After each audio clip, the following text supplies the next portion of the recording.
FASA présente comment réaliser son bardage.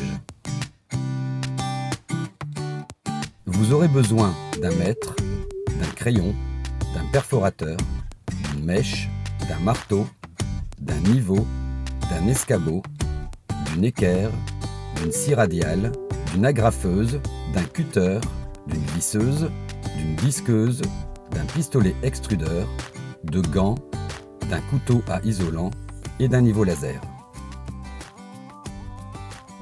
Afin de permettre une entrée d'air suffisante pour s'engouffrer derrière la lame, faites un trait repère à environ 20 cm du sol et calez votre laser dessus.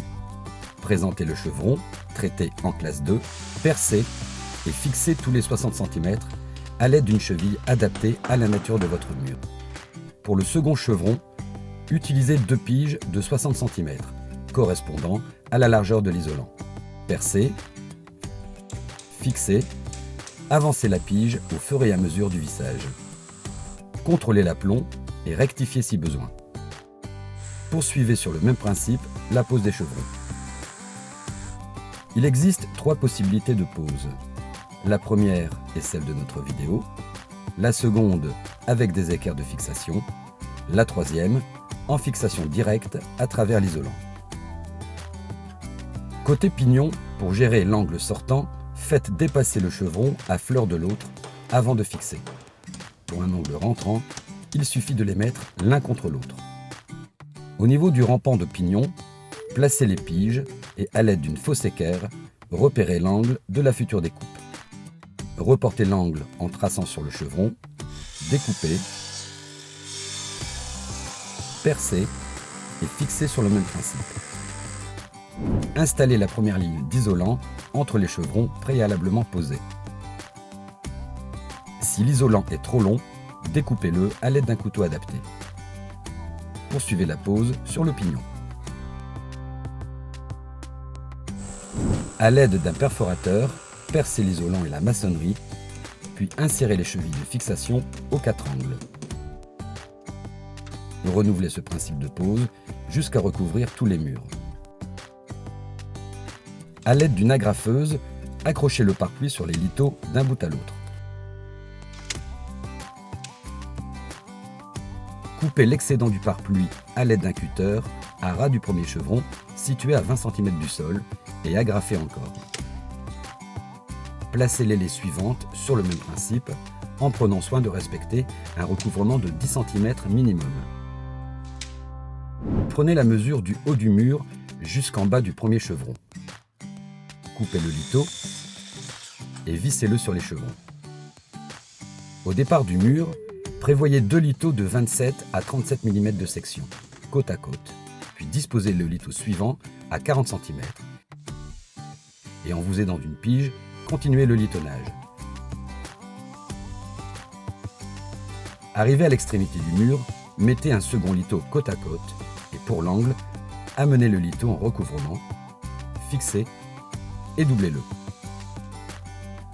Vous aurez également besoin d'un litho dans le prolongement du retour du cache-moineau. À l'aide d'une fausse équerre, relevez l'angle du rampant. Reportez-le et procédez à la découpe du litho. Fixez ce dernier et reprenez ensuite le lithonnage tous les 40 cm.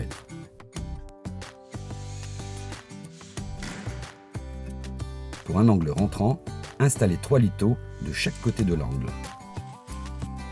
Fixez un profilet multifonction à l'extrémité.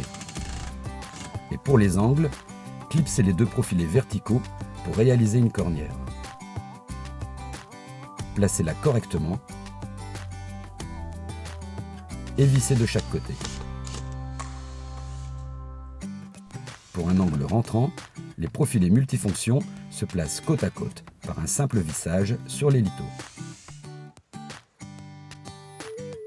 Commencez par fixer le profilet de départ ventilé en bas des lithos à l'aide de vis inox freeform.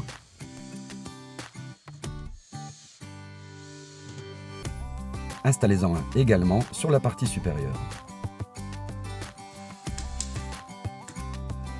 Amenez votre première lame, côté angle ouvert, et prévoyez une dilatation de 8 mm environ. Fixez l'éclin à l'aide des vis fournies au milieu de l'œillet et sans écraser la lame. Prenez la mesure dans la gorge du profilé en pensant à respecter un espace de dilatation pour la gorge du profilé et aussi à la jonction entre les deux lames. Et après l'avoir découpé, emboîtez-la dans la lame précédente et reculez de quelques millimètres, puis vissez. Pour la deuxième ligne, utilisez la chute de la ligne précédente et continuez ainsi sur quelques lignes. En cours de pause, vérifiez le niveau. Progressez ensuite de la même manière. Arrivé en haut du mur, au niveau de la dernière lame, installez une latte de 7 mm d'épaisseur sur toute la longueur. Mesurez ensuite l'espace restant et ajoutez 22 mm comme indiqué sur la notice. Après l'avoir découpée, insérez cette lame en respectant toujours l'espace de dilatation. Relevez la cote pour l'installation des U bordant le retour du cache-moineau. Sciez-les et fixez-les. Il est nécessaire de découper l'excédent de la languette. Fixez maintenant les profilés ventilés le long du rampant.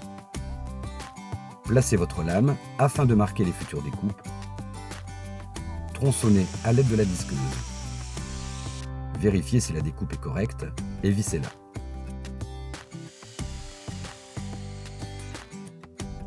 Poursuivez l'assemblage sur votre pignon en respectant ce principe.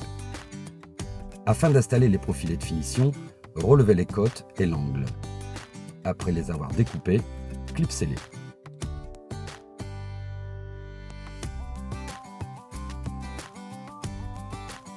Afin de recevoir le futur profilé multifonction, placez un lito à la verticale parfaitement dans le prolongement de l'ébrasement et doublez-le. Faites de même de l'autre côté de la fenêtre, puis poursuivez le litonnage tous les 40 cm. Relevez la cote au niveau du soubassement entre le bas du chevron inférieur et le chevron sous la tablette et ajoutez 2 cm. Fixez-le et placez un second lito pour finir le soubassement. Au niveau de l'imposte, reprenez ce principe mais en ajoutant 3 cm de débord par rapport au chevron supérieur fixé précédemment bordant le tableau.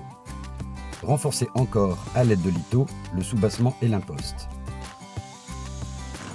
Une bonne aération étant primordiale, installez la grille de ventilation en affleurant les litos au niveau du soubassement, puis au niveau de l'imposte.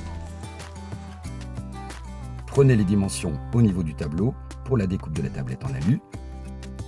Appliquez de la colle mastic régulièrement et dans notre cas, placez une première pièce en alu servant d'allonge. Amenez la seconde partie de la tablette en alu et vérifiez son bon positionnement et appliquez une légère pression pour une meilleure adhérence. Placez maintenant des petites lattes de bois d'environ 8 mm d'épaisseur sur le pourtour du tableau qui recevront à terme le bardage ou l'habillage et garantiront une bonne ventilation. Placez le profilé multifonction sur la partie haute du tableau et vissez-le. Relevez les côtes pour le futur habillage en réservant un petit espace pour la dilatation. Une fois découpé, insérez-le dans le profilé, puis maintenez-le à l'aide des clous fournis. Mesurez les dimensions des ébrasements, sans oublier le fait que la tablette peut être en pente, et après avoir découpé votre habillage, appliquez-le et fixez, toujours avec les mêmes clous. Prenez également la cote en face avant. Découpez ensuite le profilé en réalisant une petite encoche pour une application plus qualitative et vissez. Mesurez maintenant la largeur exacte entre les deux profilés multifonctions pour installer ensuite le profilé alu qui devra couvrir parfaitement ces deux derniers. Arrivé à la fenêtre avec votre clin, marquez vos repères le plus précisément possible. Vous pouvez utiliser une disqueuse pour les découpes. Amenez ensuite la lame de clin et procédez à l'emboîtement, puis à la fixation. Continuez votre bardage sur ce principe. Le profilé de finition sera ensuite adapté et positionné. À l'aide de mastiques de maçonnerie, vous réalisez un joint d'étanchéité à chaque jonction d'habillage, vous permettant ainsi de parfaire votre pose.